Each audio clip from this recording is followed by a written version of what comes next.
नमस्कार साथियों, मैं हूं आचार्य विवेक सरस्वती और आप सुन रहे हैं ओशो की शिक्षा एक नई दृष्टि। भाग 5। अब तक हमने जाना कि शिक्षा का उद्देश्य क्या है, रट्टा नहीं रचना क्यों जरूरी है, गुरु और शिष्य का रिश्ता कैसा होना चाहिए और क्यों डर को ध्यान से बदलना चाहिए। आज हम एक ऐसा विषय ले रहे हैं जिस पर स्कूल चुप है, माता पिता चुप हैं, किताबें भी चुप हैं, लेकिन बच्चे सवालों से भरे पड़े हैं। विषय है शिक्षा और सेक्स, चुप्पी नहीं समझ चाहिए।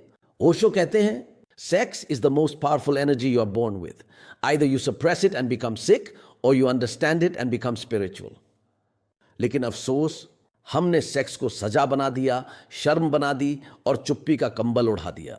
और जब बच्चा सवाल पूछता है, शरीर में ये बदलाव क्यों हो रहे हैं, मैं अलग सा क्यों महसूस करता हूं, तो जवाब मिलता है, शर्म करो, ये बातें नहीं पूछते। बोलने की जगह डर, जानने की जगह जुर्म और सीखने की जगह चुप्पी। क्या यही है हमारी शिक्षा? क्लास 8 का एक बच्चा विनय, उसने अपने पिता से पूछा, पापा वेट ड्रीम क्या होता है? पिता ने डांट दिया, तेरा दिमाग खराब हो गया है? विनय ने फिर गूगल से पूछा और जो जवाब मिला वो ज्ञान नहीं था, गंदगी थी। शर्म से, डर से, अकेले में। आज वही विनय पॉर्न एडिक्शन से जूझ रहा है।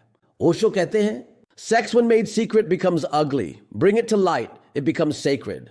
डेटा की सच्चाई, एक स्टडी के अनुसार भारत के 80% किशोर पोर्न से पहले सेक्स के बारे में सीखते हैं।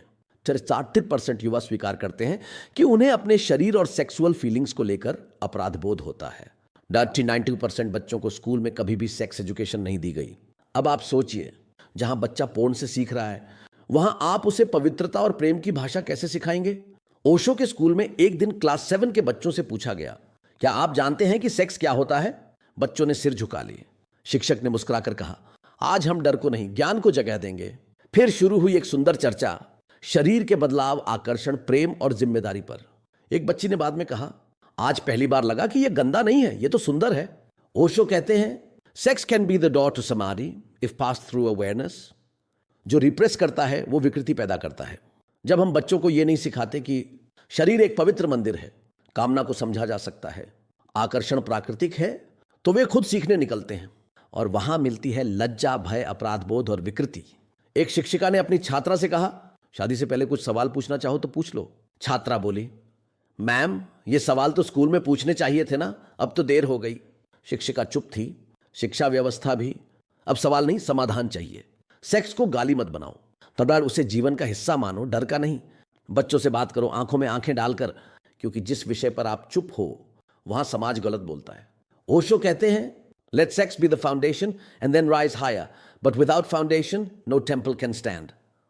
Call to action। आज का संदेश है, शिक्षा में सेक्स को अपराध नहीं, जवाबदारी के साथ समझ का हिस्सा बनाइए। इस पॉडकास्ट को साझा कीजिए किसी माता पिता से, किसी शिक्षक से, किसी युवा से जो जानना चाहता है लेकिन पूछने से डरता है। अगले एपिसोड में मिलेंगे। परीक्षा नहीं, अनुभव चाहिए, जहां हम बात करेंगे उस सिस्टम की जो एक दिन के नंबर से पूरे जीवन का मूल्यांकन करता है। तब तक याद रखिए, चुप्पी को मत पालो, समझ को गले लगाओ।